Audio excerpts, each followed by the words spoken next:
Part 1. Do What You Know. We were 5 years into living in a fixer-upper, and it was time to tackle the upstairs. There were just 2 bedrooms, a 36-inch wide hallway, and a tiny bathroom. Except I was tired and overwhelmed, and I didn't know where to begin. Every single thing needed attention. So I decided to take the 3 mantras I had used in my business and apply them to my house. Do what I know, use what I have, and finish what I started. What did I know? At first it felt like nothing, but I looked around. We had no heating or air conditioning upstairs and had been using window units and space heaters for years. When we moved in, we had pulled up stained carpet and painted the subfloor, but we hadn't touched it since. I might not have had a big design plan, but I knew I had to begin with the basics. I knew a house had to have heat and air and actual floors. We got a new HVAC unit and decided to install real flooring.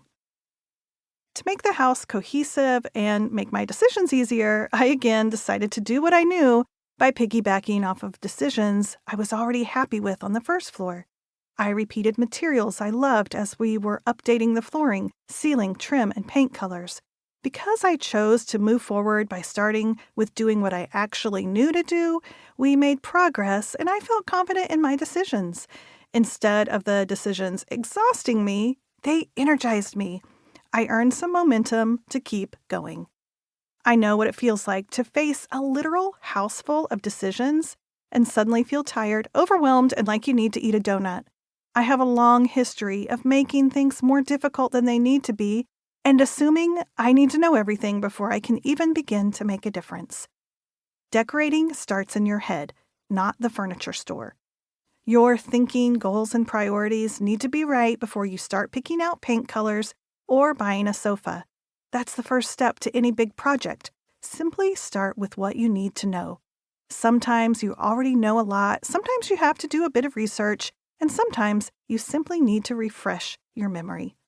This first section is full of basic truths and house rules to jumpstart your thinking. They are simple and memorable, so you can repeat them to yourself, your friends, and the cashier at Target. Here's what I know when it comes to making changes in your home. 1.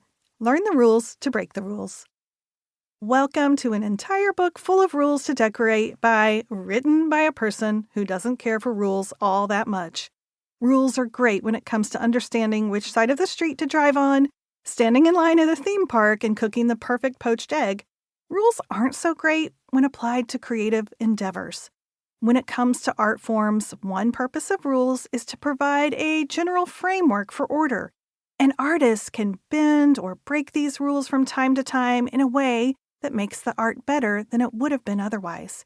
You are the artist, and your home is your canvas. It's imperative that you understand the rules of decorating so that when you choose to break one, it's on purpose and not because you have no idea about the fundamentals of good design. Break the rules so things can be better, not because you don't know better. Often, the most memorable part of any art form is the unexpected. The musician changes the key of the chorus. The architect adds a modern addition to the historical home. The Etsy seller adds a bubblegum bubble to the Mona Lisa print. Listen, learn, and apply these rules. Then, go forth and break them beautifully and with purpose. Your home will be better for it. 2. Find a mindset you can model.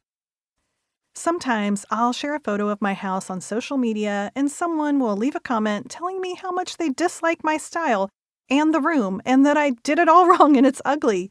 There's always a part of me that wants to comment back and let them know that I'm open to their opinion on personal style, but first I'll need to see some pictures of their room so I know if I can trust their judgment. If someone with rooms that aren't my style thinks my room is ugly, well, maybe that's exactly how it should be. I'm not hoping to get anyone to love my style. We all have different styles after all. If you want to find people to take advice from, it's helpful to look for people doing the thing you want to do in the way you want to do it. Notice, I didn't say to look for people doing the thing you want to do the exact way you want to do it. This isn't about finding a style mentor you can mimic or copy, although from time to time that might be needed. This is about a mindset.